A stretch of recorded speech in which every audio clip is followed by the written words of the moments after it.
So you better watch out, you better not cry, you better not pout, I'm telling you why. Santa Claus is coming to town.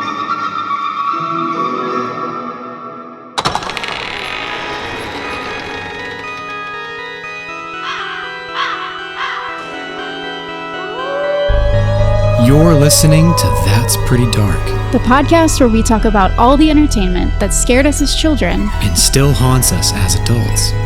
So grab your flashlight and join us as we take a frightfully nostalgic look over our shoulders. And under our beds. And in our closets. And together, we'll realize, whoa, that's pretty dark.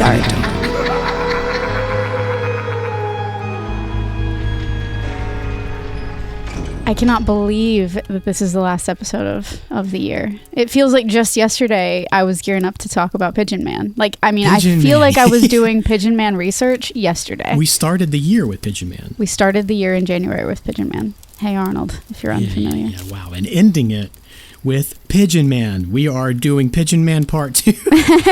God, can you imagine if they did bookending the year? It's just fan fiction we found online. We're just going to read. When Arnold and Pigeon Man get to heaven together. Yeah. Arnold jumps off after him. There's a bunch of different stories. Way to sandwich this pigeon shit year we've all been living in. Yep. Couldn't have said it better myself. But hey, we're about to close it out right. Which is why I've got my Santa Claus hat on. We turned on the Zoom. Christian was wearing a Santa hat. I was like, all right, we got a vibe going. Gotta get in the spirit. Honestly, if I wouldn't just straight up fall asleep, just face down on the desk, I would have a big old glass of eggnog right now. I love it, but it knocks me out. One of the things we also like to do around here, in addition to covering media that raised us, is really dig into our nostalgic memories of just life, like holidays, traditions, family traditions, and things like that. Just the way that they felt in our childhood. It's a perfect opportunity to look at the history of how these things, developed over time. Because it's not always as pretty and sparkly and glittery, as it seems now. There's a lot of darkness there to be, uncovered. But that's the name of the game here for us on this show all the time, is when you look into how something came to be, how it was made, what's the history, what's the context, you're always going to come away with an opinion or a perspective that's just a little bit different. And sometimes that's exactly what we need. So tonight, we're helping ourselves to a substantial helping of Christmas fear on That's Pretty Dark. My name is Christian. My name is Kaylin. And there are some other names we need to talk about this evening. Santa Claus, Saint Nick, Father Christmas, Kris Kringle. We all know the story. The jolly old fat man with the bag journeys around the world overnight on Christmas Eve in a magical sleigh pulled by flying reindeer, delivering to all the good little boys and girls the toys made by his Christmas elves in his workshop at the North Pole. He enters our homes through our chimneys, and in exchange for those presents, we Americans leave him milk and cookies. But my question has always been, what the why? Yeah, why? Why? Because they're a nice bedtime snack. If you're not me and lactose intolerant. Why is perpetuating this myth the most recognizable Christmas tradition, at least in America? But more to the point, where in the world did the idea of this benevolent intruder come from? And has he always had such good intentions? Or is the whitewashing of his dark legacy another prime example of American exceptionalism? And it feels appropriate to talk about Santa Claus on That's Pretty Dark because although not everyone grew up believing in Santa Claus, like you said, it is such a widely perpetuated group tradition. You know what I mean? It's always fascinating to me from a sociological standpoint. Like we all just kind of collectively agree on this fiction, this belief. Yeah. And it brings people in from all walks of life, all belief systems, really. Yeah, he's much more secular these days than he is Christian. Yeah, we got to know. We got to know how and why this was such a childhood staple for so many of us. I was going to ask, was it for you? Did your parents do the Santa Claus thing? Okay. My parents did Santa big time. Also, mine too. Spoiler alert, trigger warning. Don't listen to this episode with anyone younger than the age of like 13. Hey, little listening ears. we tell the truth about Santa Claus, but not the truth about Santa. Come on. We don't ruin childhoods. I mean, my parents always said, if you don't believe, you don't receive. So in my parents' eyes, I still believe in Santa. But in a bigger way, I do still believe in Santa, because when you tell a child about Santa and like how that all goes down, I like the idea that you are sharing with them that it is magic, the magic of us all believing in something together. And when the truths of Santa are revealed to you, it's sort of being initiated into being part of the magic rather than being recipient of the magic. Like giving kids kind of a role to play in that. You're now an arbiter of Santa. You're a keeper of his secrets too. And I love the idea that it's this collective, like, group understanding that we all come to. And of course, each family has different beliefs, like you were saying. Yeah, my family, big time Santa family. That's just so strange to me to learn. But yeah, I will never forget just being under the age of 10. We would always go to my grandmother's, my mom's parents, on Christmas Eve, and the drive home from her house on Christmas Eve listening to Delilah on the radio. And I would be like leaning with my head against the window, like looking up at the sky, like maybe I'll get a glimpse of, maybe he'll be around. Coming home from my grandmother's house, I was like, can you drive faster? We're going to miss him. If we're not home and in bed and asleep by the time he gets there. Yeah, I'd be begging my parents to leave so that we could be home. Because like, what if we're not in bed? What if he knows? What if, I just remember being really young, and he knows when you're sleeping. He knows when you're awake. It was just it was a huge part of my childhood. And I have such fond memories of that, even though the revealing of Santa's secrets didn't go as well for me in my little child psyche. Talk about Santa's secrets, the secrets that everyone knows. And it turns out there are a lot of secrets Santa's keeping that most people don't know about unless you're, on the internet reading BuzzFeed articles. And that's what we're here to learn about today. Which is what I've been doing a lot of. But what about you? Did your family do Santa? I will go ahead and say no BuzzFeed articles were read in the making of this episode. So I'm proud of that. But yes, I cherished Santa Claus. I was captivated by him, and I did the same thing. Driving home, looking for him in the sky, just the magic of Christmas Eve. I will never forget. And I'm so grateful. I'm grateful that my parents did that. I am too. I don't have an opinion on whether or not to tell your kids about Santa. I'm not going to tell anybody what they should or shouldn't do. Like with things like this, I'm all about the magic. I think where I stand is more like they're going to hear about it and they're going to believe in Santa regardless, because if they go to school, if they're around other kids at all, they're going to believe in Santa. Yeah. I'm never going to tell them he's real. If they ask me, I'm going to tell them the truth. Oh no. That he's an undead corpse that comes to your house once a year and delivers you presents. Be careful what you wish for, kids. You may not want to know the truth. Yeah. Don't ask questions you aren't ready to hear the answers to. That's my philosophy, forever and always. Now, let's go ahead and set the record straight. Despite what urban legend may have you believe, Santa Claus was not invented in the 1930s by the Coca-Cola Company. Sure, they share similar brand colors, but even if a beverage company had invented Santa, it would have been White Rock Beverages back in 1915. But as we'll learn tonight, while Santa may be a distinctly American invention, the predecessor figures who have all melded into the one supernatural entity known as Santa Claus predate the United States, let alone Coca-Cola, by hundreds and hundreds of years. Now, if you read this episode's title, you already know that this isn't going to be a deep dive into the history of Christmas as a whole. That's because tonight, we're just focusing on old Santa Claus himself. But in order to really understand the evolution of Santa, we're going to need a little context. And luckily, that's our specialty. The modern-day Christian holiday of Christmas has its roots in various pagan festivals that took place on and around the winter solstice, otherwise known as midwinter. These are the ancient Roman Saturnalia and Brumalia, the old Germanic and Celtic Yule, the Slavic Kalida, and others, blending old world mythologies with the Western folklore of the Middle Ages, which was initially suffered and then eventually adopted by Christian leaders to continue bringing said pagans into the fold of the Catholic Church. And if this is sounding familiar, that's because we've already discussed this exact thing in our History of Halloween series. I was going to say, it's just a refresher. That's the doctrine of syncretism. So where in the world did Santa come from? Well, all over it, in fact. See, the idea of a midwinter gift bringer has been a motif in European and Scandinavian folklore for at least 1,000 years, probably more. Some historians think it dates back to Arctic shaman, who visited people to perform spiritual and healing work aided by hallucinogenic mushrooms. That's just what Christmas needs. I mean, honestly, if you really want to celebrate properly, Yeah. get some shrooms. Lights, Leave some out for colors. the reindeer. They love it. Hey, Rudolph, don't fly under the influence. Hey, you're closer than you realize on that one. Whoa. These mushrooms were the Amanita muscaria, which are the Mario toadstool-looking ones with the bright red cap and the white spots, and typically grew at the base of pine trees. So, it's a gift under the tree. And because of their reliance on these shrooms, the shaman were said to sometimes dress in symbolic red and white clothing.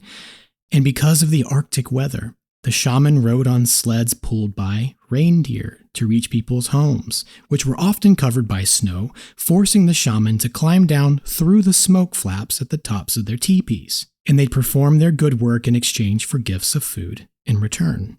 Remember what we talked about with flying ointments and witches and all that? Mm-hmm. Same deal with the mushrooms. The shamans either hallucinated that they were flying from house to house, or their visitors would experience the shaman flying away on a flying sled pulled by flying reindeer. We always say like fever dreams or, it's a trippy experience. And when you think about all of the traditions of Santa and how they all blur together and meld, and it's not hard to fathom that this might be part of that story. Yeah, it's not just, one thing or another. It's all of them smashed together in a big old sandwich.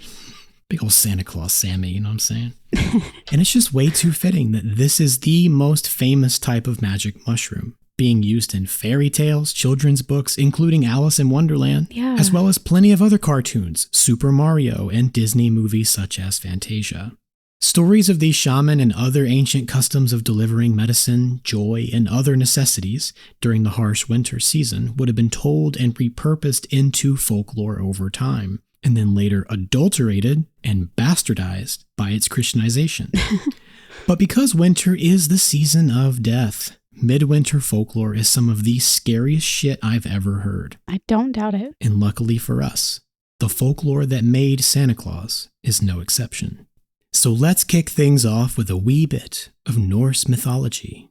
Now, we don't know exactly how long Odin has been the chief god of Nordic religions, but considering his name is almost definitely derived from the Proto-Germanic god Woden, it's safe to assume that the personage of Odin walked the earth long before baby Jesus was born in that manger. Reminds me of is it Bill Wirtz, The History of the World, I guess? YouTube video. Yeah. When you look at everything on a timeline, it's very illuminating. Oh yeah, things I thought were like millennia ago were just a few hundred years ago. Right. It's kind of mind-blowing. Odin was many things to the old Germanic peoples, of course, but it's believed that during Yule, one of Odin's roles was that of gift bringer. He's also the most controversial component of the Santa history, because while some people see Odin as the first example of the Santa Claus archetype, others think that they shouldn't even be mentioned in the same breath. I don't really have an opinion. All I know is they're both gift bringers, but they're also both fictional. So, aren't we all gift bringers sometimes? Aren't we all fictional sometimes, Yeah, definitely. That's what I thought you were going to say. Odin has always been depicted as a wise old man with a long white beard, and according to Yule folklore, he would travel by night on his 8-legged horse named Sleipnir to visit the Norse people during Yule to bestow blessings of wisdom, wealth, and good fortune, as well as gifts of weaponry for would-be young warriors destined for Valhalla. And how did he know who was worthy of such gifts? I think we've mentioned them before on the show, but Odin had 2 messenger ravens named Hugin and Munin, who flew around the world and reported back to Odin everything they saw and heard. So, in regard to Yule, the ravens were said to perch on your roof and observe your family from the smoke hole. Interesting. He sees you when you're sleeping. He knows when you're awake. Naturally, people thought they could gain Odin's favor by leaving him offerings of food and drink, as well as hay or grains for Sleipnir. And honestly, I can't blame them for their attempted bribery, considering Odin was also leader of the Wild Hunt, which was a ghostly procession of spectral horsemen made up of gods, dead warriors, and myriad other supernatural creatures who haunted stormy winter nights in search of poor, unfortunate souls to join their ranks. I feel like this is all very similar to that old world idea of Halloween, where you leave out offerings for the spirits so they'll leave you alone, sure, but you also don't want to be out and about on a night like that, because you just might encounter something otherworldly that can snatch you away while the veil is still thin. But this transactional exchange of gifts and offerings is also very similar to our custom of leaving out food and drink for Santa, and carrots or other vegetables for the reindeer. And I can't help but wonder if this isn't a long-lost, unspoken understanding that we can either thank him for his gifts or risk being kidnapped. More on that later. It makes sense that we would want to establish goodwill with this supernatural entity. Yeah, Odin was a god, so of course, that part makes a lot of sense to me. It's a form of worship. Sure. If you want to go there. And before we move on from Odin, remember how Sleipnir has 8 legs? Guess how many reindeer Santa has? On Dasher, on Dancer, on Prancer, on Vixen, on Comet, on Cupid, on Donner and Blitzen. You can remember the reindeers' names? Do you recall the most famous reindeer of all? No. That makes it 9. Can't have that. Poor Rudolph. Rudolph? The red-nosed stepchild. Now, if you've ever wondered why Santa Claus is also referred to as Saint Nick, that's because there was a real Christian bishop living in the Roman Empire in the 4th century who is known best by the name Saint Nicholas of Myra. Myra being the city that once existed in Anatolia, aka Asia Minor, which is now Turkey. Nicholas was Greek, and although the Eastern Orthodox Church was still basically the Catholic Church at that time, I think it's pretty damn cool that Santa Claus is Greek Orthodox. I'm trying to wrap my head around how to think about that. It just is what it is. Yeah, I guess so. I don't know who needs to hear this, but Jesus isn't white and neither is Saint Nick. Yeah, and neither is Santa. But when it comes to fact, that's about all we know, because the accounts of his life weren't recorded until hundreds of years after he died. So most of his legacy is folklore, because by then they were actively trying to make him sound like a saint. Which is funny when you think about it, because there's actually a lot of evidence to suggest that many of the stories attributed to St. Nicholas were adapted from stories about a Greek philosopher named Apollonius, who also lived in Turkey just a couple hundred years before Nicholas was born. Nevertheless, Nicholas was apparently a really good dude who was super tight with Jesus, because if you needed something and Nicholas prayed for you, it would come true. That's the act of intercession. The intercessor. It's also said that he inherited his parents' wealth after they died, and instead of keeping it for himself, he would give it away in secret, which is partially but mostly where the traditional gift-giving game Secret Santa comes from. St. Nick's favorite was giving away money to the poor, which he would do so by slipping coins in their shoes while they slept. But the most famous account of his generosity involves a poor father with 3 daughters he couldn't marry off because he couldn't afford their dowries. But he also couldn't afford to provide for them, so being unable to provide for themselves, they were sure to fall into a life of involuntary sex work. So hearing of their predicament, Nicholas anonymously gave the man 3 sacks of gold so that he could pay their dowries. The father caught Nicholas in the act and thanked him profusely, but he ordered the man not to tell anyone about the gifts he'd given. Generosity in secret. He didn't tell anyone, and they weren't allowed to tell anybody else, so no one knew. Therefore, everyone knows. These 3 dowries were often depicted in religious iconography as either 3 sacks of gold, 3 gold coins, or 3 golden balls. And somehow, some way, the golden balls have often been interpreted, metaphorically, as oranges. And this is why oranges have been the most traditional stocking stuffers for centuries. Whoa. Not just because of St. Nick, but also because they visually resemble the sun, thus symbolizing such things as prosperity and hope. The end of winter. Right, and serving as a reminder of the return of light and life each spring. Another account of saint-like behavior says that Nicholas saved the lives of 3 innocent men either by showing up just in the nick of time to stop the executioner or by appearing in the dreams of those in charge to frighten them into releasing the innocent men. But the third and pretty darkest bit of Saint Nick folklore I'd like to include this evening tells of a harsh famine that swept across the land, leaving many starved and destitute. And this story straight up sounds like a fairy tale. And let's be honest, it is. Did it take place in Ireland? Were No. potatoes involved? Certainly not. Saw you trying to shoehorn that in. Don't think you can get All away right. with that Okay. around Okay. here. There have been a number of famines across the world that are equally as devastating and fascinating as the Irish potato famine. Although my personal favorite famine is the Irish. We know. I'm of Irish heritage, so I get to say that. I'm more Irish than I thought I was. That weird 23andMe update recently. Mhm. I have way more Irish and Scottish percentage than Yeah? the first go round of the data, Yeah. which is cool. Can you feel it? Can you taste the potatoes? Yeah. Oh, I can. Yeah. I mean, that was just already part of me. During this terrible famine, 3 young children went foraging through the woods for food.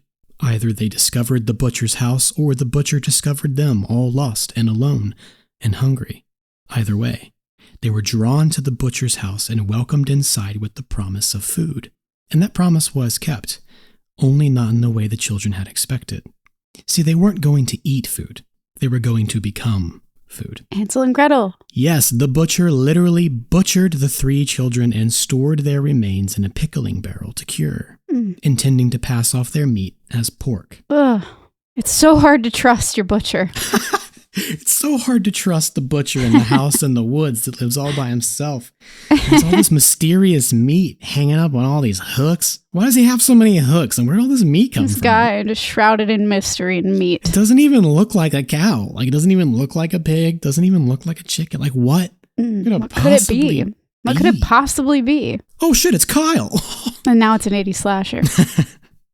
Sources vary, but either Nicholas was visiting that region to care for the hungry, or he'd simply heard of the disappearances of the 3 children and wanted to investigate. Ultimately, he came to the butcher's house and spoke with the man who confessed to his crime. Nicholas discovered the children's bodies still curing in the pickling barrel, made the sign of the cross, and said a prayer, and just like that, the bodies reassembled themselves and the children were resurrected. What do you know? And this story is very important, because Nicholas didn't just save their lives and he didn't just perform some humdrum miracle. He brought not 1, not 2, but 3 children back from the dead. And these days, the presence of the rule of 3 is how we know the story isn't true. But back in the Middle Ages, that's exactly the kind of thing that made Saint Nick the patron saint of children. After Nicholas died, his bones were moved and stolen and gifted a number of times for various religious and political reasons. So, like most saints, his remains are literally scattered across the world.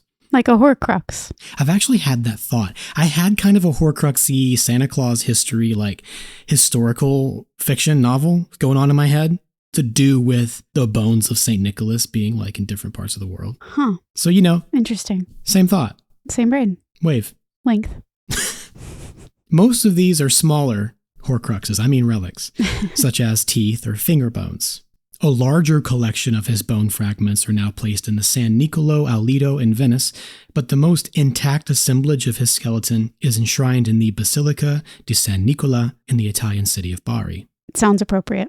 Straight up stolen by those Italians, said, "We're taking these back to Italy, thank you." But at least they have a nice basilica. There's a lot of controversy surrounding that. I'm not going to get into it. But one of the craziest things I've heard in a long time, or maybe ever, is that the bones of St. Nicholas continually ooze a strange, sweet-smelling liquid that's said to be either myrrh or manna. Oh my God. If you know your scripture, you know that myrrh is one of the 3 gifts. It's a gift from the wise men. Yes, brought to baby Jesus by the wise men, which were gold, frankincense, and myrrh. And you also know that manna was provided by Rained down God from heaven for the to the Israelites Israelites in the as they desert. wandered around the desert for 40 years. You know your scripture. I sure do. And what purpose did it serve, Kaylin?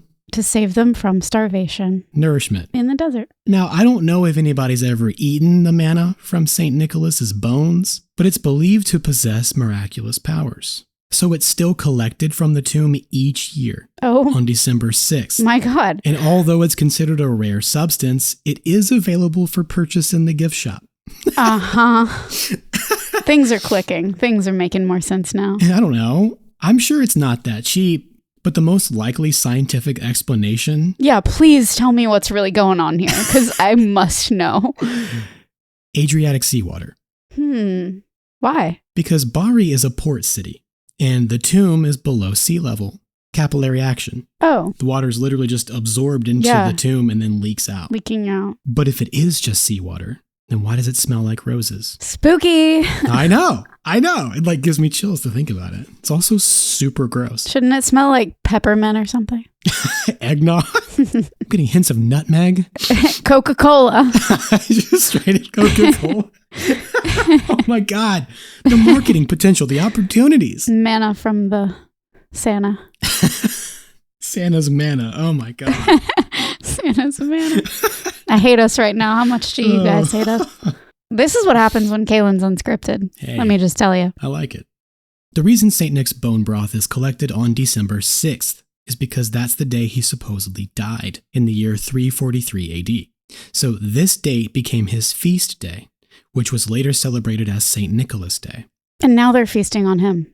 Ooh, nice. How the turntables. I did have that thought too, because I was like, they collect this manna on his feast day? Do they cook it into the food? Like, what do they do? They put in the wine? Yeah. No, they just sell it in the gift shop. You know, for tourists like me who want to straight up go there and buy some. I want it on my shelf. I was about to say, we all know you want it, Christian. I do want it, okay? And I'm not saying I didn't look surprising. it up. I'm not saying I didn't see how do you purchase it online, but apparently there's a bunch of grifters out there who are going to sell you some fake Adriatic seawater shit, and I want that bone juice. I don't want salt water. That beautiful bone juice. Roll that beautiful bone footage. I knew you were going to say that. It's just porn. People are just pulling up porn in their phones. Yeah, definitely. Beautiful bone footage. Don't type that into the Google. Now, throughout the Middle Ages, seasonal gift giving was typically associated with the veneration of St. Nicholas, seeing as how he was known for his generosity and his feast day falls just days before the winter solstice. This typically involved giving money to the poor, but as the legend of St. Nicholas grew and spread, so did the custom of giving gifts to children on St. Nicholas Day or the night before. I mean, he was the patron saint of children, after all. Mm-hmm. For example, one bit of folklore says the spirit of St. Nicholas would leave gold coins and shoes that were left out the night before St. Nicholas Day. And a version of this tradition is still observed in parts of Turkey each year. Kids leave their boots outside overnight, and in the morning they'll find them full of gifts, small toys, candy, money, etc. I think this one is one I've read about. Yeah, I think everybody kind of knows this story a little bit. Maybe not the bone juice. But. Yeah, definitely. That was new to me. And because kids like toys, he's also the patron saint of toy makers. You don't say. Yeah, and that's kind of fun how that works out, isn't it? Almost like it's not a coincidence at all. You're telling me things just happen and no one designs them? Events just occur? People are born and die and they tell stories about them and then we have Christmas? Yeah. What do you mean? I think so. So this might be about the time you're asking yourself, if St. Nicholas Day is on December 6th, then when does Christmas come into play? Well, right around 1517, when Martin Luther delivered the 95 Theses on All Hallows Eve and launched the Protestant Reformation. Did you know that when Martin Luther nailed the 95 Theses, it was more like a bulletin board? It wasn't like he just went up and like nailed them to the door. It was like that was just kind of where people put stuff. Yeah, no, I heard that probably didn't happen. He just submitted it the way anybody submitted official paperwork back in those days. Right, to just be put up there. Yeah. Yeah, no, it wasn't that dramatic. That was just told for the effect. Yeah. Heard it here first. Sure, it's like, or you probably didn't. On the door, which door, like where? Right. I was like, because I used to think that the Catholic Church was one building. You know, when I was a kid, the Catholic Church. The church. Mm-hmm. And he went up to the Catholic Church and nailed it on the front door. Yeah, I mean, me too. That's what we were kind of taught. Yeah. Yeah, and then I found out it was placed in the area where bulletins are placed. This is where you put notifications and information and stuff. This is where the townspeople come to see, you know, the goings on. Sure, yeah. That makes sense. So it was less like an act of defiance. It was still an act of defiance, but it was more so like... He did it respectfully. Yeah, it was more structured than they'd like us to think. He didn't damage their front door. Yeah, no front doors were harmed. That's nice. I mean, you can leave your pamphlets on my front porch all you want. Just don't put a nail on my front door. Yeah. So like we're saying, it was Martin Luther that postulated that the gift-giving tradition shouldn't venerate a saint. It should venerate Christ. December 25th had already long been recognized as the traditional birthday of Jesus, all thanks to the Roman sun god Sol Invictus, whose birthday was also December 25th. So Christ Mass or Christmas had already been a Catholic holy day since about, 336 AD. And get this, not only did Martin Luther want to move the gift-giving day to Christmas, he also suggested a new figurehead replace St. Nicholas as the gift bringer. Any guesses? Did he have a beard? Nope. Did he have a red suit? No, definitely not. Did he have a hat? Nope. The reason he had none of those things is because he was a child. Ah. This was the Christ child, No bowl full of jelly. aka the Christkind, or Christkindl, Okay, Dwight. which was literally intended to be baby Jesus, or boy Jesus, or young Jesus. The crazy thing is this worked, because this is still a tradition in some parts of the world. Mostly parts of Europe and South America, but also Louisiana of all places. Yeah, Louisiana is very Catholic. And not surprising, the Christ child is usually depicted as a small, angelic-like child with blonde hair. That isn't what Jesus looked like. No, not at all. As upsetting as I find the Christ child concept, it is the traditional gift bringer of Bavarian Christmas. So I can't knock it too hard because Bavarian Christmas is the definition of a winter wonderland. Also, Christkindl eventually became Christkindl in Pennsylvania German, which is where a Miracle on 34th Street got the name Kris Kringle. And yeah, the rest is history. History, folklore, mythology.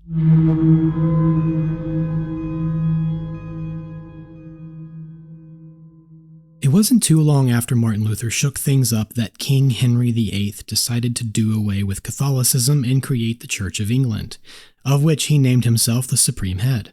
And while the Church of England was essentially Catholicism without the Pope, everybody loves to say that, many traditions were changed, including the veneration of saints.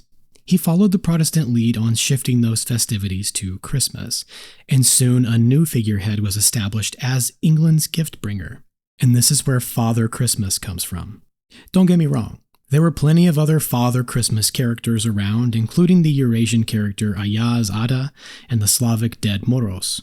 But characters like these were based on old myths and legends, usually surrounding old gods of midwinter, and their names more literally translate to things like Grandfather Frost or Frost Father, until their Christianization eventually merged them with either Father Christmas or Santa Claus, who, by the way, are both now considered the same person across most of Europe. Yeah, they just merged those Venn diagrams. So, while other similar figures already existed before Christmas, Father Christmas is the personification of the spirit of Christmas. Much like the history of the ancient Celts, there are plenty of gaps in the history of Old Britain that we have no knowledge of, but it's generally agreed upon that they did have plenty of feasting and merrymaking around midwinter. A tradition that continued all the way up through the Middle Ages and eventually took on the visage of Father Christmas. Usually depicted as a very large man with a big beard who wore either green or scarlet robes lined with fur. Father Christmas loves to eat good food, Like cookies? drink good wine, Like milk? and generally party it up. Like Wine like milk? like Michael Jordan? I don't know. I was doing something. It worked. Good job. Thanks. And because he was the personification of good cheer, he symbolized things like peace and joy, and if you ask Charles Dickens, goodwill toward men. I mention Mr. Dickens because he's often credited with sparking the Victorian revival of Christmas in England with his novella, A Christmas Carol. Which I hope we'll get the chance to cover one of these dark winter nights. Yeah, we definitely should. But also because the ghost of Christmas Present is Father Christmas. Same character, same person. Mm-hmm. And honestly, looking at how the ghost of Christmas past is described, I think that's meant to be the Christ child. Whoa. So what about future? Straight up Grim Reaper. Like, that's it. just death. It's coming for us. Death incarnate. Even on Christmas. Sometimes especially. My grandmother died on Christmas. Whoa. Christmas morning. Sometimes especially. Wow. Yeah. Maybe she failed the Scrooge test. Maybe so. Yeah. Wow. Huh. I cannot believe you've never had this thought before. I'm watching it happen to you in real time. She didn't change her ways. Dorothy. Oh, yeah. Her name is Dorothy. What a Dorothy. I forgot to mention that last time, too. Yeah. Whoa. What's with me? What is with you? Who am I? All your family lore. Since the Victorian era, Father Christmas's preference has been to spread good cheer in the form of gifts, bestowing them upon British households each Christmas Eve, earning him the status of gift bringer. But still, despite Luther's Christ child and Henry's Father Christmas, in many European countries today, the immortal Saint Nicholas arrives on December 6th to leave gifts for children under their pillow or in their shoes they leave outside, and it's now common practice to exchange gifts among adults as well. Yet, of course, much like Santa, Saint Nick only leaves candy and toys for the good children. The bad ones receive twigs and lumps of coal. In fact, old lore in some cultures say that Saint Nick visits with 2 companions, an angel on one shoulder and a devil on the other. The former bestows the nice gifts upon the good children, and the latter punishes and frightens the bad ones into becoming good. You'd think this goes against everything the real Saint Nick stood for. I'm going to be honest, it does. It's really no wonder his bones leak salt water. They're angry. So salty.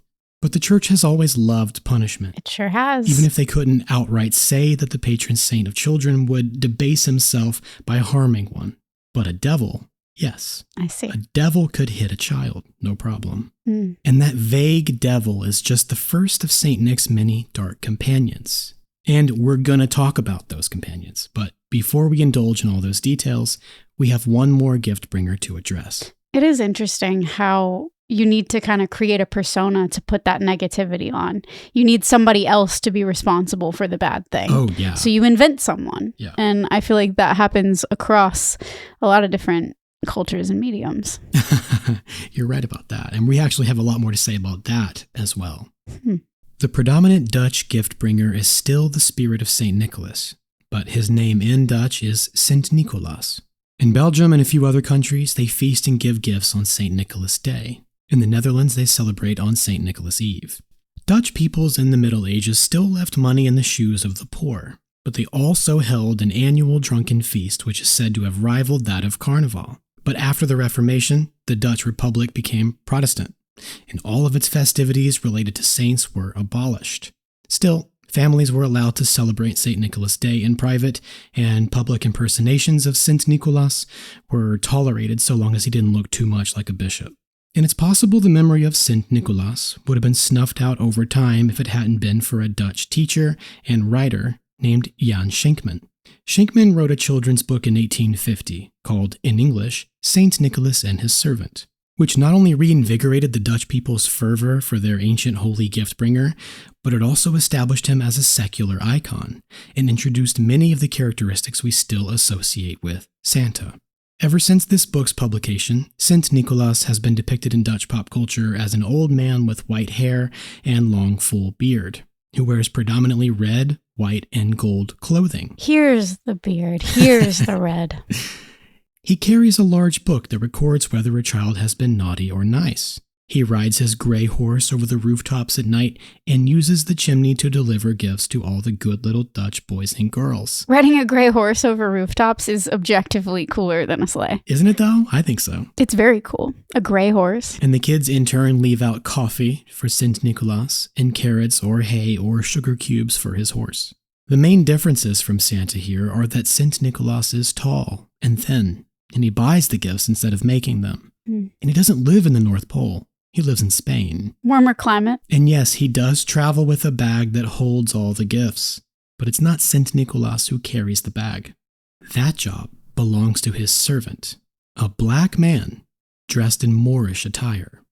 Schenkman didn't give this man a name at first, but this modern staple of Dutch Christmas lore became famously known as Zwarte Piet, or Black Pete, or Black Peter, who travels alongside St. Nicholas, helping him distribute the gifts and candy, but also doling out beatings and spankings as punishment.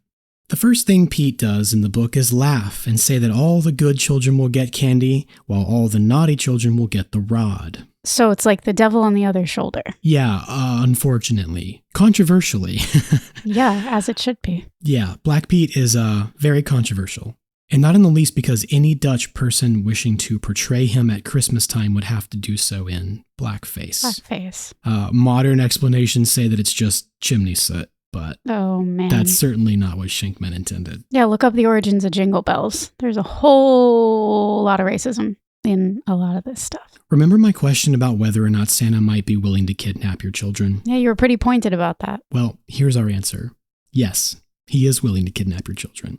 He doesn't want to, but he will if he has to, seeing as how the last thing St. Nicholas and Pete try to do in Schenkman's story is put 2 especially naughty children in their now empty gift bag to take back to Spain with them, resulting in their parents pleading and promising to make sure their children behave from now on.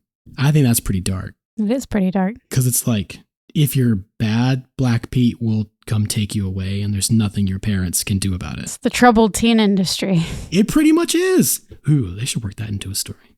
There's something there. I'm sure. That's got to work somehow. It's got to. Ugh. So like everything else in Schenkman's story, Black Pete became a fixture of Dutch Christmas lore, delighting in beating naughty children into submission and willing to kidnap those deemed unworthy of second chances.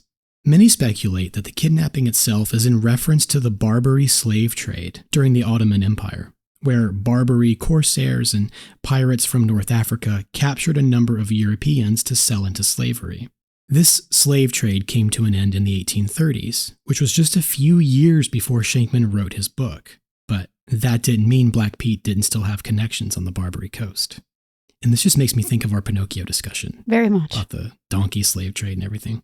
And okay, sure, I recognize that Schenkman wanted his story to serve as a cautionary tale with a moral that parents could use to scare their children into obedience.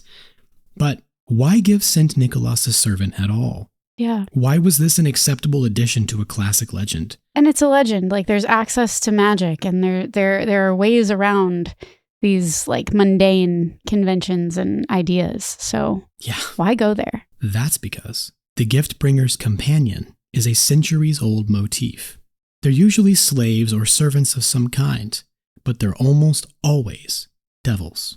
Something that makes a lot of sense to me is that the various cultural gift bringers of pre-Christian times, usually fey folk or pagan gods, Odin, for example, possessed both nice and naughty traits. To me, the most revealing example is how the God of the Old Testament is both generous and destructive, while the existence of Jesus in the New Testament changes all that by reserving all the nice, generous qualities for Christ, while placing all the naughty destruction onto the character of Lucifer, or Satan, the devil. Mm-hmm. A similar dichotomy evolved over time with Saint Nicholas as well. Initially in folklore, he served as the bringer of all gifts to all people and all children. Even sticks and charcoal have practical value. But because the Christian church was built on a rigid value system, it resented that the symbol of St. Nick was far too altruistic to serve its agenda. In other words, they couldn't use him as a tool to keep believers in check, at least not yet. So as we mentioned earlier, to juice things up, St. Nick began traveling with that angel and that devil so that naughty children could be frightened into compliance. And the medieval church giving St. Nick a devil companion during Christmas time was all the permission the good folks of the Middle Ages needed to develop some absolutely terrifying folklore. Now, thanks to all that permission, as well as the far reach of the fingers of the Holy Roman Empire, there are as many variations of this dark companion across Europe and Scandinavia as there are gift bringers themselves.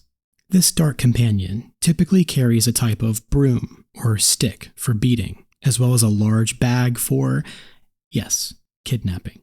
They typically dress in dark cloaks, have long dark hair, and a full dark beard. In other words, they're Dark Santa. It's so interesting that the punishment was more active for such a long period of this folklore. Like, with Santa, it's either you get gifts or you don't, but it's all based on your merit kind of thing. You're not being punished in any way other than not receiving something. You may get coal, right? Mm-hmm. But in the case of all of this folklore, it's like, if you're nice, you get rewarded. If you're naughty, you get heavily punished. Things were bad. They were. Things were bad for a long time. People talk about how the world's getting worse. I mean, in some ways it is, but like it's always been this way. Right. Things were just so much more, well, I say that. Things are pretty brutal now. They are very brutal. Maybe things are getting bad, but they're getting bad again. They're not, it's not a progression. Things have always been brutal in different ways. Yeah. Life is brutal in many ways. And unfortunately, humanity and the systems that we create feed into that more often than not. I mean, we only recently shied away from public executions. Right. You know, like that was a common thing for hundreds of years, thousands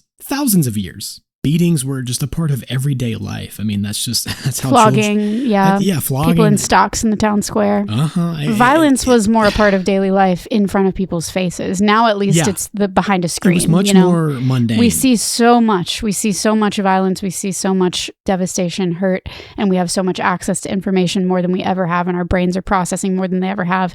But in at least a lot of parts of the world, particularly in America, we're not seeing that violence day to day. Most of us. Unless, of course, like ICE knocks on somebody's door. Yeah. You know, there are still definitely examples, but Yeah, no, people aren't being flogged in every town square across America, at least. Mm-mm. That's turned into bullying and trolling online. That's true. It's all emotional now. First up is Père Fouettard of 13th century French and Belgian folklore. Père Fouettard translates to Father Whipper. Whoopah! That's your best whip? That's the Chandler Bing. Ah, That's his whipped joke. I see. Whoopah! Yeah, it's pretty good. Yeah, get up on your friends' references. You should get it together. I haven't rewatched in a while. I miss them. Whoopsh. Just hear those sleigh bells. Whoosh. On Donner. Whoosh. On Blitzen. On. Hurry up, damn you. Where's Rudolph when you need him?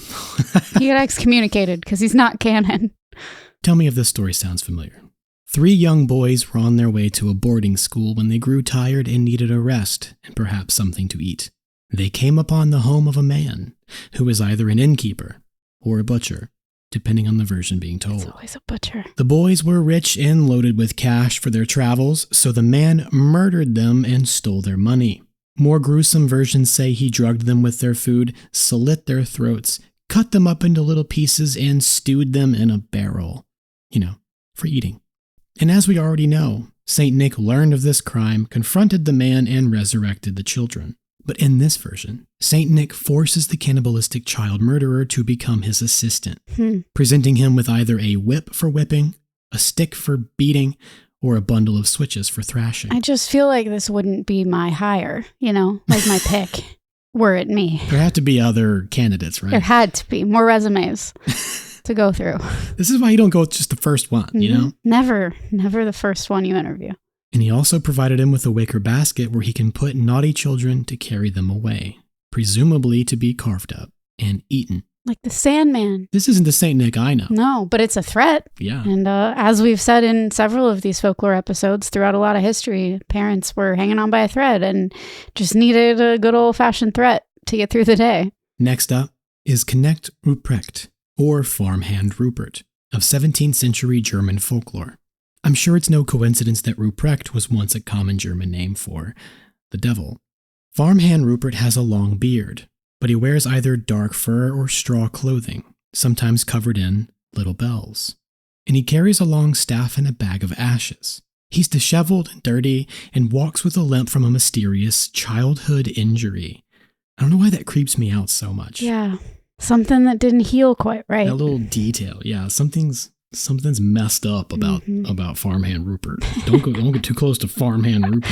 Look out for Rupert. Don't let him touch you. Don't let him look at you too long. The purpose Farmhand Rupert traditionally serves is to ask children if they know their prayers. And if they do, they're rewarded with fruit and gingerbread. I don't like this, for the record. If they don't, he beats them with his bag of ashes. He's clutching a rosary, but it's like... But his hand is bleeding. Just dangling, and his hand is just... Yeah. When do you know your prayers? Jesus. If you say a prayer, I'll tell you how I hurt my foot. It's one of them childhood injuries. I prayed you would go away. Clearly my prayers aren't being answered. Other variations suggest that a child's value is performance-based. Sounds familiar. Where St. Nick and Farmhand Rupert force a child to perform something for them, whether it's a prayer or a skill or even a song and dance routine. Now dance, puppets. Which is very similar to that mumming tradition we learned about with the history of trick-or-treat. Yeah, it's like sing for your supper. Yeah. And if they do well, they're rewarded with gifts for being good children. And if they do poorly, Rupert is given permission to beat them. Oh my God. Let's be clear. This is when the impersonators come door to door. This isn't just like fairy tale. This is they show up as part of the tradition and actually force you to do this. So who's casting these characters? Who decides who gets to be? I think you volunteer yourself. Okay. It's like the mall Santa, but worse? Is what we're talking? Yeah, it's like if mall Santa had permission to molest you. Basically. To visit your house. Yeah, to come to your house and leave him alone with your child. But hey, you want your kid to behave, you tell him he's been really bad. Get the rod. Do it. These are not healthy social consequences for children. No, it's so bad. Especially because if a child does a really, really bad job, or refuses to comply, or is known to have misbehaved throughout the year, Rupert is permitted to take the child back to his home deep within the Black Forest, where he eats them. Okay, that part is folklore. That part is fairy tale. But they use that to scare the children and say Everything else is real. We're gonna do this. And when they see the people there, they see them in front of them, they know that. Also, Rupert just beat the living shit out of you. Yeah, and it stands to reason he might take you to the woods and eat you. Yeah, he's like, if you don't straighten that's up, so twisted. I am gonna take you to the woods and eat you. That's so twisted. Kind of up, Yeah. but I love it. Next up is another bit of German folklore, possibly based on Knecht Ruprecht, that's still preserved in the Pennsylvania Dutch tradition. It's everyone's favorite Dwight Schrute cosplay, the one, the only, Belsnickel. Where Belsnickel differs from Santa's other dark companions is that he prefers to travel alone, doling out both punishment and reward based on his own moral code, thus making him something of a wannabe gift bringer himself. Vigilante gift bringer. That is such a good, graphic novel. That's such a good idea. I love it. Do it. Make it happen. He's usually depicted as a ragged wild man, wearing dark animal furs or other tattered, dirty clothing. He carries a birch rod, which he uses to beat naughty children. In the Pennsylvania Dutch tradition, Belsnickel arrives a week or two before Christmas in order to check up on the behavior of the children. He would also know who had misbehaved that year and how, and he would beat those children into better behavior the following year. He's known to ask challenging questions or demand the children perform for him, and it's also said that he drops treats on the floor during his visits, tempting young children to take one before he gives permission. If they wait patiently, he allows them to have it. But if they take a treat too quickly, he beats them with his switch. One Pennsylvania Dutch writer from the 19th century named Jacob Brown recalls his own memories of the visits of Belsnickel in his book of miscellaneous writings. He was known as Christkinkle, Belsnickel, and sometimes as the Christmas woman. Children then not only saw the mysterious person, but felt him, or rather his stripes, upon their backs with his switch. The annual visitor would make his appearance some hours after dark, thoroughly disguised, especially the face, which would sometimes be covered with a hideously ugly fizz, generally wore a female garb, hence the name Christmas woman. Sometimes it would be a veritable woman, but with masculine force and action. He or she would be equipped with an ample sack about the shoulders and filled with cakes, nuts, and fruits, and a long hazel switch, which was supposed to have some kind of a charm in it, as well as a sting. One hand would scatter the goodies upon the floor, and then the scramble would begin by the delighted children, and the other hand would ply the switch upon the backs of the excited youngsters, who would not show a wince, but had it been parental discipline, there would have been screams. So basically, yeah, you're outsourcing violence upon your children, disguised as discipline, because it's violence. But in this case, it wasn't either reward or punishment, it was both. Yeah. He would scatter it, let the kids just mad dash for all the candy while he's beating them. I'm picturing a piñata that hits you back. Is it an inverted piñata? A petting zoo that pets you back. A two-way petting zoo. So it's a two-way piñata party. Piñata party, party hardy.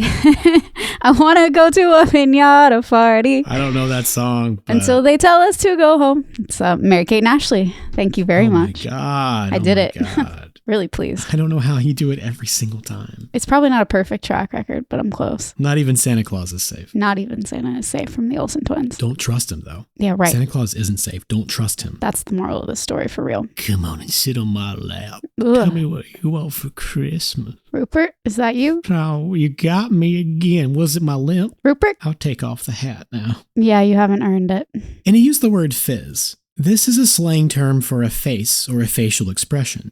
So in this context, the hideously ugly fizz is most likely in reference to the frightening masks that Belsnickel impersonators tended to wear. Oh. And these masks often displayed a long tongue protruding from the mouth. I've seen them. And if that does sound familiar to you, it's probably because of the most famous and lately the most celebrated dark companion of them all. I know what you're going to say. The horror icon of Alpine folklore. You're going to say Krampus, aren't you? The Krampus.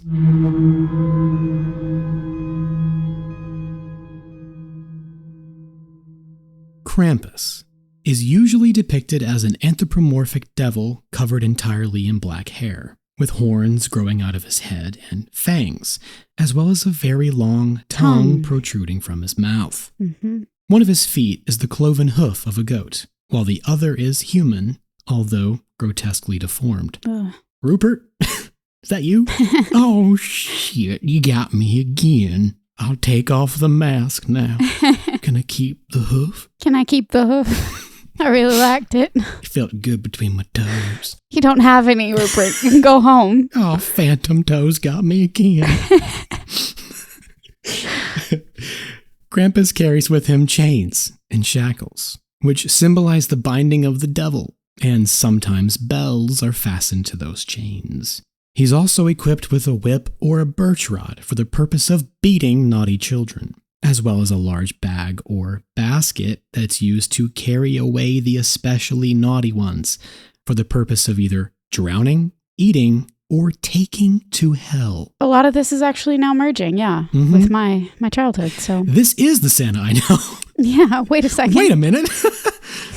Now, a lot of people on the internet claim that Krampus is an old god or monster from some pagan mythology, but there's no evidence to support this claim. People who say that either believe the rumors they've heard, or they just really want Krampus to exist outside of Christmas. Mm-hmm. Believe me, I get it. Ancient winter devils skulking around snowy mountain villages looking for children to devour is a great story, which is why there's already so much folklore about that exact thing, only none of them featuring Krampus. And yet there's hope, because Krampus may yet owe his existence to one or more of those stories. And I'm going to tell you which one, but first, a little more context. The earliest evidence of Krampus as a creature of folklore dates back to the 16th century, and by the 17th century he was said to accompany Saint Nick on St. Nicholas Eve, which is now famously celebrated as Krampus Night, with Krampusnacht festivals held all across Germany, Switzerland, Austria, Slovenia, etc. Wow. St. Nick still leaves gifts for the nice children on the 6th, but the night before, Krampus finds and punishes the naughty ones. Anthropologist John Honigman once visited Austria to observe Krampus Night and St. Nicholas Day celebrations in 1975, and he wrote, St. Nicholas himself became popular in Germany around the 11th century. Masked devils acting boisterously and making nuisances of themselves are known in Germany since at least the 16th century, while animal masked devils combining dreadful comic antics appeared in medieval church plays. Austrians in the community we studied are quite aware of heathen elements being blended with Christian elements in the St. Nicholas customs and in other traditional winter ceremonies. They believe Krampus derives from a pagan supernatural who was assimilated to the Christian devil. The correlation between Krampus and Satan is an easy one to make, because he was indisputably given many of the qualities associated with the Christian devil, whose image and characteristics would have been molded and perfected sometime toward the end of the Middle Ages, right around the 16th century when Krampus was born. I mean, Paradise Lost wasn't even written until the mid-17th century, so basing something on Satan wasn't yet passé. In a way, it was almost farcical. I do feel like we kind of take for granted in our modern world, like the past is kind of the past and it's all in one big bucket. And it's really hard for our minds to separate out what was happening concurrently with other things and like how long ago certain things actually occurred. Like it's just kind of one big void. Yeah, it kind of is. It's hard to sort that out on a timeline. All rivers flow to the ocean. Like a river flows to the sea. So really, the claim that Krampus comes from pre-Christian mythology is true when you take into account that Satan himself is based on pre-Christian mythology. Right. But like John Honigman was talking about, there were old masked devils associated with medieval church plays, some that even looked like animals. This is in reference to an Austrian folk custom called Perchtenlaufen, where people have traditionally dressed up in costumes and engaged in what's been described as a remnant of ancient ritual battles that had been fought to ensure the fertility of crops. Half of these participants would wear quote-unquote beautiful masks, while the other half wear quote-unquote ugly masks that resemble devils and or animals. Like a scrimmage. Yeah, kind of. A scrimmage game. Yeah, because you're on the same team, right? You're from the same society, the same culture. Yeah, you're from the same team, but you assign shirts and skins, but... Sure, they're like, yeah. You're okay, you guys are wearing your home jersey, you're wearing your away jersey. We did that a lot. We couldn't take our shirts off in our gym at school because we're a Church of Christ, so... Right, sure. But yeah, no, shirts and skins, definitely around the neighborhood. That's what was going on here. The ugly, devilish ones are based on a folk character named Percht, who is said to be a two-legged humanoid goat with a giraffe-like neck, wearing animal furs. Ruprecht. Oh, gosh darn it, you got me again. You're not very good at this. Was it my hoof? I kept the hoof. Percht was derived from what's believed to have been an alpine pagan goddess associated with midwinter, named Perchta, who could either change her appearance from young and beautiful to old and ugly, or, according to Jakob Grimm, shapeshift into animals, beasts, devils. It was also said she had one foot that was larger than the other one. Me too. Yeah? Yeah. Like a quarter to a half of a size. Whoa. It's really frustrating. Yeah, no, that's supposed to be a sign that you're, Evil. like a higher being. Oh, really? Like you're like above humanity. A higher being, huh? Yeah, no, wow, I didn't know that about you. That's nuts. I mean, it's not like, you can't notice it when you're looking. It's just when I wear shoes, like when I buy shoes, one is always slightly ill-fitting. You would not know looking at my feet. Right. But I know. Sure. Inside my shoes all the time. Yeah, that sucks. Mm-hmm. You should just do like a size up that fits for the one foot, but like stuff the toe of the other one with like tissue. I've had to for certain types of shoes, but it doesn't work very well. It's just like the size difference is enough that one is always like slipping. Like I'm always going to get a blister somewhere. That sucks. Curse you, industrialization of the apparel industry. I mean, hey, you could visit a cobbler. Yeah, cobbler. Get my own shoes cobbled. Yeah. Cobble me a pair, good sir. You gotta like be confident when you approach a cobbler because they can sense your fear.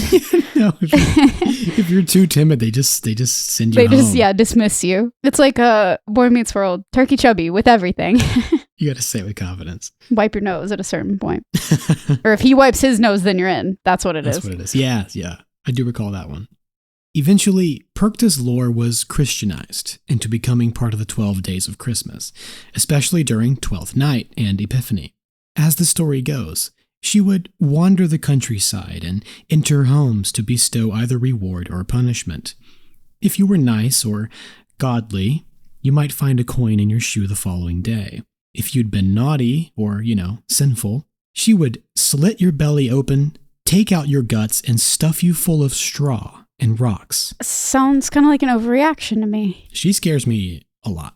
Yeah, I don't want to be cut open and stuffed with anything. Tim Rayborn, who wrote the scary book of Christmas lore, this book I am now holding up to Kaylin, you guys can't see it. I see it. You got this for me. I did. For Christmas like 2 years ago. I knew it would come in handy. He suggests that Perchta was actually a favored German goddess who was still venerated by enough people during Christmas time that the church actually slandered her good name by changing her into a fearsome winter witch. What's slanderous about that?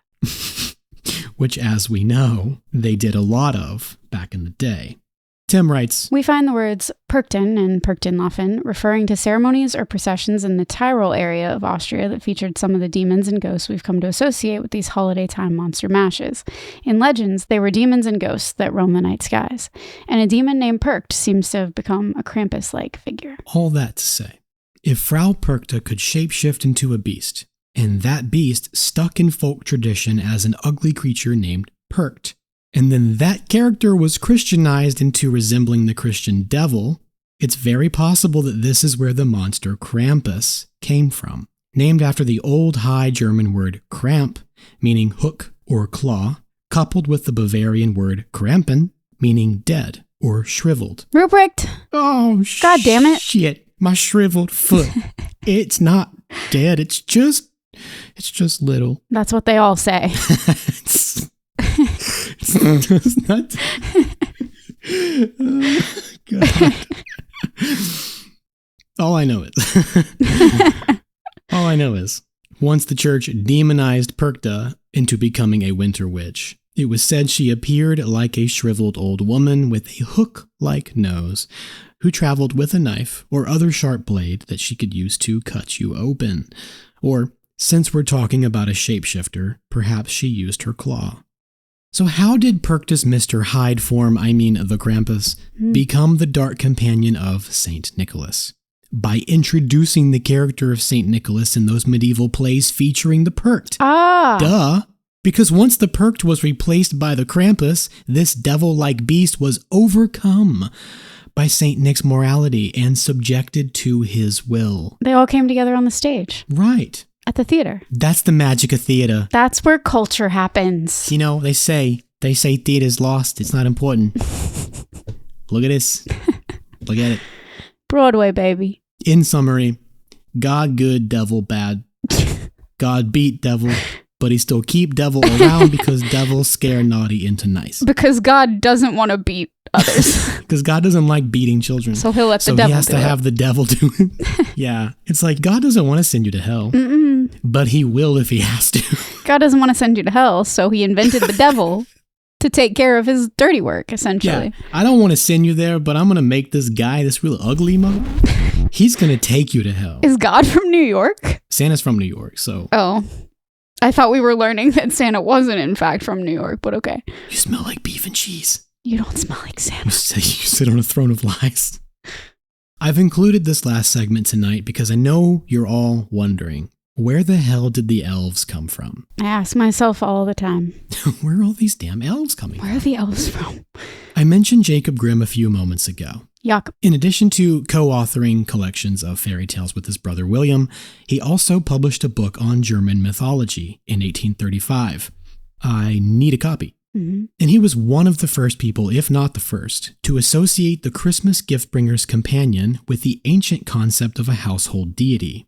In other words, elves. And we've been here before because of Jake and the Leprechaun. I was thinking more like the Domovoi from Dark Music. Sure. The household spirit. Man, that was fun research. So yeah, I think we've talked about this before, but if not, or as a refresher, the general concept of elves originated in Norse mythology as the Hildefolk, or hidden people, which were later combined with other creatures of Scandinavian and Celtic myth and legend, such as fairies and other nature spirits. And the tighter the grasp Christianity had on medieval Europe, the more such creatures were associated with the demonic. So it's no surprise that the idea of elves as benevolent helpers didn't arise until the end of the Middle Ages. Now, elves being thought of as household deities is a very important historical element, because this is how they gained the reputation for helping out around the house or the farmstead, doing chores, completing work, and generally protecting their humans and the animals from misfortune, provided you don't piss them off. And this is why elves have a reputation for cobbling shoes, and baking cookies and making toys. The household deities of Nordic folklore are called Tomt, or Nis, who are said to perform household chores as long as they're rewarded with their favorite meal of porridge on the winter solstice. They're said to be very small, human-like creatures who wear gray clothes and red hats, and they bear a great resemblance to garden gnomes, which is why there are always a bunch of those little gnome-looking creatures for sale around the holidays, with their tall, pointy, red hats. They're not gnomes. They're elves. They're Nisr. They're ancestral elves. The Nisr were named after St. Nicholas, because Nis is the pet form of the name Niels, which is short for Nicholas. But they didn't really become associated with Christmas until the 1840s, when artists began depicting them as helping out with decorating for Christmas, and even wrapping and sometimes delivering gifts, making them Christmas gift bringers themselves. A whole race of gift bringers. A whole clan. Naturally, there's some speculation that by this time the American Santa Claus had influenced Scandinavian artists to make the Nis human-sized, sometimes round in the belly and often sporting full white beards. But the first literary example of a Christmas elf wasn't written until the 1850s. According to writer Jess Zafaris, Little Women author Louisa May Alcott briefly mentioned Christmas elves in her children's short story, A Christmas Dream, and how it came to be true, and evidently completed but never published a book called Christmas Elves. No doubt Alcott was inspired by stories of the Scandinavian Nisr. Wow. Then, the 1873 Christmas issue of Godey's Ladies' Book had a front cover illustration featuring Santa in his workshop, surrounded by toys and little elf-like creatures with the caption, "Here we have an idea of the preparations that are made to supply the young folks with toys at Christmas time."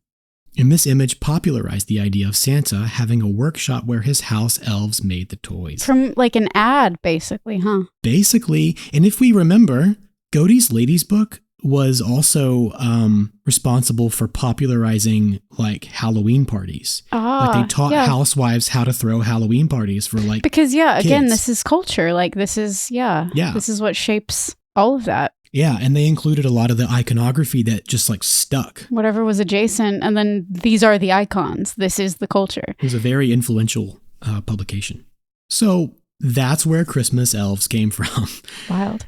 And hey, now we've come full circle. from Arctic shaman in Norse mythology to Catholic saints in European folklore, all the way back around to Santa Claus. I'm sure there is still a plethora of unanswered questions, but the two we still have time to answer are, how did Santa become America's midwinter gift bringer? And where the freaking heck did his weird-ass name come from? Spoiler, it has nothing to do with the Spanish word for a female saint. Santa. See, when Dutch settlers came to New York back when it was still New Amsterdam in the 17th century, they brought with them all their own traditions and folklore, including their Christmas gift bringer, Saint Nicholas.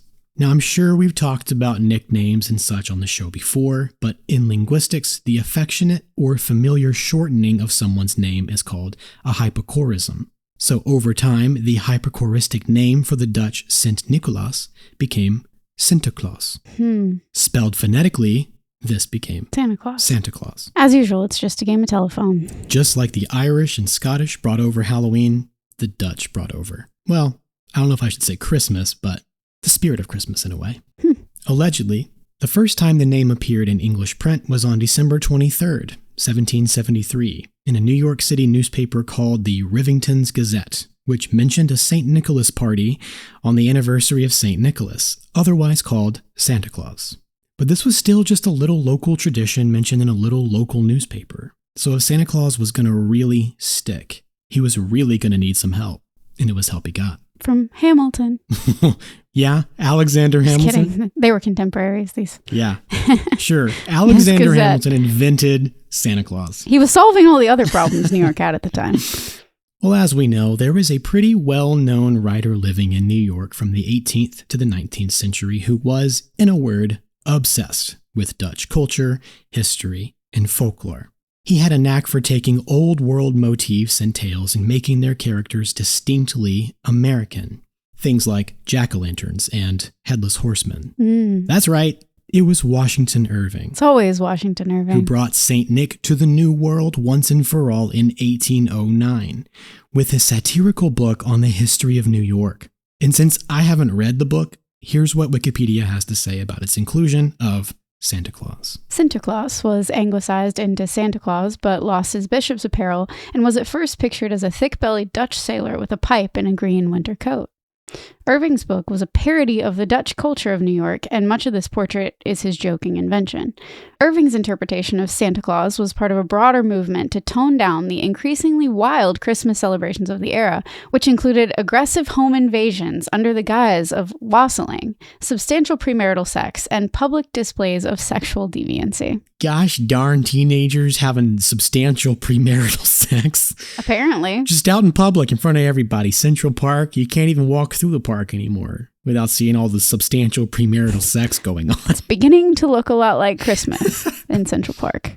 So Irving essentially trivialized the character and made fun of this old Dutch tradition. In addition to the anglicizing, this allowed the non-Catholic and secular populations to embrace Santa Claus as the definitive Christmas gift bringer of the New World. So it was all an effort to make the holiday more family-friendly? I guess so. I mean, just like with Halloween, the holiday was getting out of hand. Yeah, like how do we tone down this revelry? Right, so they started throwing Halloween parties and things for kids to stop. Stay home. Disassembling Shut tractors up. and rebuilding them on people's roofs and stuff. Interesting. So yeah, I guess making it more family friendly, which, I mean, it worked. Substantial premarital sex. Not just premarital sex, but substantial premarital sex. What are you, like, measuring the premarital Right. sex? You out there with a ruler? Just, This is substantial. Good premarital sex, I dare say, is substantial. Thank you. I appreciate it. It's really nice to hear that, because I have this childhood injury that just... Ruprecht? It's always just made me feel really... Ruprecht! Oh, hey! You're not supposed to be Oh, I here. haven't seen you guys in so long. It's good to see old friends on Christmas. No one said we were friends. Do you know your prayers? No, I'm having substantial premarital sex. Say your prayer. So 12 years after this happened, in 1821, a children's poem by an unknown author was published in New York. It was called Old Santa Claus with Much Delight. And this was the first depiction of Santa Claus riding into town on Christmas Eve in a sleigh pulled by a single reindeer. Where's the gray horse? Maybe they heard the stories about the old shaman. Yeah. He brings nice gifts for nice children, but for the naughty children, he brings their parents a long black birchen rod. You know, for beating. God. Then, 2 years more. Another anonymous poem was published in New York that changed Christmas, not just for America, but for the entire world, forever. This was called A Visit from St. Nicholas, now more commonly known as 'Twas the night the before Night Christmas. Before Christmas. I'm sure we're all somewhat familiar, but in this poem, St. Nick is said to be a little old man with a white beard who arrives on a miniature sleigh with 8 tiny reindeer. He's dressed all in fur from head to toe, and his clothes are so filthy with ash and soot that he looks like a common peddler as he carries around his bag full of gifts. He has a little round belly that shakes when he laughs, like a bowl full of jelly. He was chubby and plump, a right jolly old elf, and I laughed when I saw him, in spite of myself. And kids, that's exactly what I'll be doing from this night forward.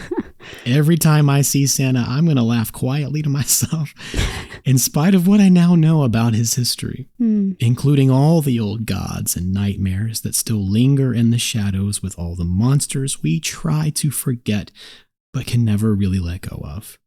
So there you have it, folks. Wow. Those are the dark origins of Santa Claus and his companions. I just can't get over the punishment aspect. I know. I mean, I knew that there was darkness to the history of Santa. I didn't know what to expect. I never realized it had to do with so much like corporal punishment. Yeah. Because, there's so much media out there now about like Santa Claus and the origins of Santa Claus. I mean, that Klaus movie is phenomenal, but they take the guy named Claus, who's an old toy maker, yada, yada, yada, and they make him Saint Claus or whatever. Very different from the true history, but still fun. So it's kind of like hard to figure out, not to mention the old Rankin and Bass, like movie about Santa Claus and his life. I thought that was the real shit. I thought that was like God's honest truth, the history of Santa Claus. Yeah, I think I probably did too. I was like, whoa, that's crazy that all this stuff happened. Yeah. And then there are things like where, like horror films where it's like, ooh, like, Santa's coming and like the elves are gonna like kidnap you and things, and it's like there's no way that's based in reality. Turns out that is part of the history. That's the closest interpretation. It's wild. I don't know if I feel better or worse than when we started. I don't know if I feel more or less festive at this point. I think I do, which is strange. I can tell. I can see it on your face. Just like I can see it on your head. I mean, Nothing gets me more excited for a holiday than the folklore around the holiday. The folklore around the holiday and learning about how screwed up and nightmarish it actually is. So much of it. Nothing is as altruistic as we are led to believe. And, that's one of the darkest things about human history. Yep. One of the darkest things you can learn or remember. Because really, at the end of the day, this is about human history. This is about the stories that we tell and like what sticks as motifs. The things that we tell over and over again. I mean, why did that stick in the human consciousness? For so long. Because, the punishment. The punishment, the reward, punishment and reward. I mean. But if you wanted to just do away with it, why even continue the tradition of a gift bringer? Like Martin Luther. It can't be St. Nicholas who gives children gifts because that props up the saint. It needs to be Christ. And now here we are. I'm like, why have one at all, first of all? But I just think it's really funny because it has to be just some guy going, hey, Martin, you're a good dude. I've always respected you. We got a good thing going here and I'm on board for this. But my kid expects St. Nick to bring him gifts on December 6th. So what am I going to tell him? What now? Am I supposed to tell him he's not getting gifts? I mean, like, what? What do we do here, Martin? I mean, man. Filled the stopgap with some more fiction. He was like, Jesus Christ, man.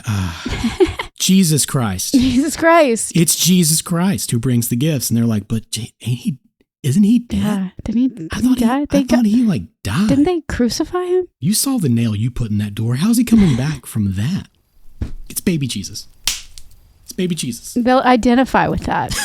Kids like other kids, right? Not usually. Don't they? At least I didn't. I wouldn't know. I never was one, so I'm not sure.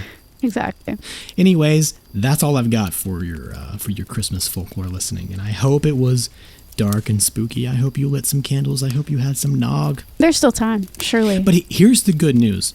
There is no wrong way to celebrate Christmas except for beating children. Yeah, that's wrong. Kidnapping also. Or kidnapping them. Yeah, it's pretty bad. Or just being a racist. But I do think that you could indulge in some shrooms. Merry and bright. It's also said that the reindeer will like seek out those mushrooms in that like environment. Yeah, so now Rudolph is making a lot more sense. More power to him. I like it.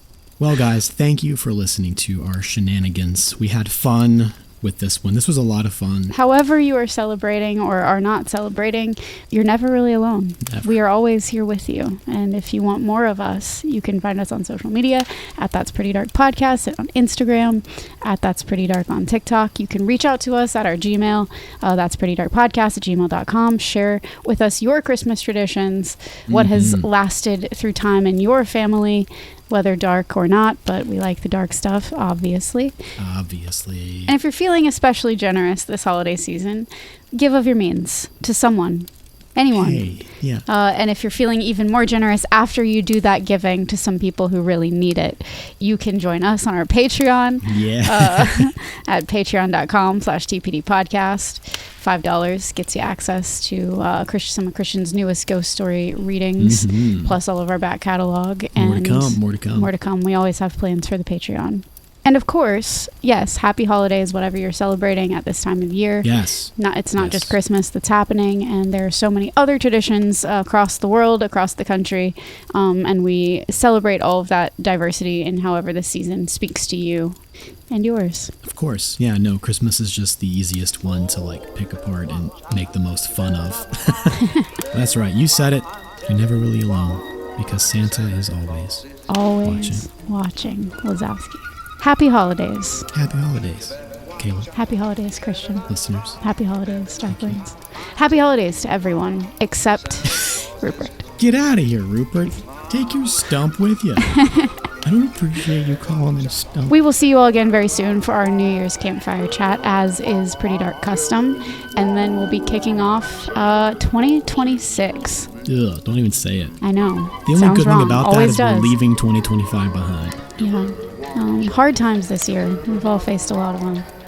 But I hope that you all are finding some kind of magic or joy to end this year, to cap this year off, and enjoy the season somehow. Well said. What is this whole story if not the human spirit persevering? Yeah. Despite the beatings. Right. Despite how life beats you. It's a good word. We'll see you soon. Get on with your merrymaking. Merry and bright.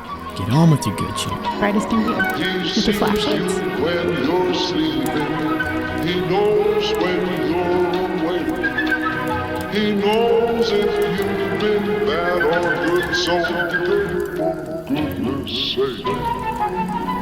That's Pretty Dark Podcast is produced by Kaylin Andrews and me, Christian Baxter Mott. With music by Jonathan Simmons and cover design by Halftone Horror. You can support our show by supporting our sponsors, or go to patreon.com/TPD podcast to unlock all the Pretty Dark bonus content we have in store. Please share your experiences and let us know what shows, films, or villains still haunt you from childhood on our socials or at that'sprettydarkpodcast@gmail.com. For all other information, visit our website, that'sprettydark.com. Remember, you're never really alone. So, until next time, sweet dreams, everyone.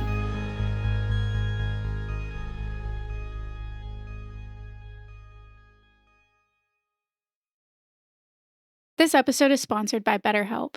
Hey Darklings, Kaylin here. We know our generation has a surplus of pretty darkness in common, and if there's one thing unpacking our upbringing has taught us, it's just how essential therapy is for shining a flashlight on the darkness in our own lives. I don't know where I'd be without mine. I believe every human can benefit from the perspective of a licensed therapist. Whether you're familiar with your own inner workings or you're just looking for a listening ear, you can give BetterHelp online therapy a try by going to betterhelp.com/prettydark and receive 10% off your first month. I get that online therapy can be tricky, but I've been seeing my therapist online since 2020, and I'm here to tell you that it's absolutely worth it. Getting started is always the hardest part, and BetterHelp makes that easy. You can begin right from your phone or computer in whatever way makes you most comfortable, via good old-fashioned phone calls, video chats, or even messaging, if that's more your style. We enjoy this frightful nostalgia and learning about how it all connects, but Darklings know we're also passionate about healing and growing from what we learn. If you dare to do the same, head to betterhelp.com/prettydark. There you can answer a few questions, and BetterHelp will match you to a professional who has years of experience helping people like us. Plus, you can switch therapists at any time, so you're sure to find the right connection. Millennials are ditching the stigma and owning our mental health. And with BetterHelp, you can build a relationship with a professional all from the comfort of your own home, just how we like it. Visit betterhelp.com/prettydark or choose That's Pretty Dark podcast during sign up and enjoy 10% off your first month. That's betterhelp.com/prettydark.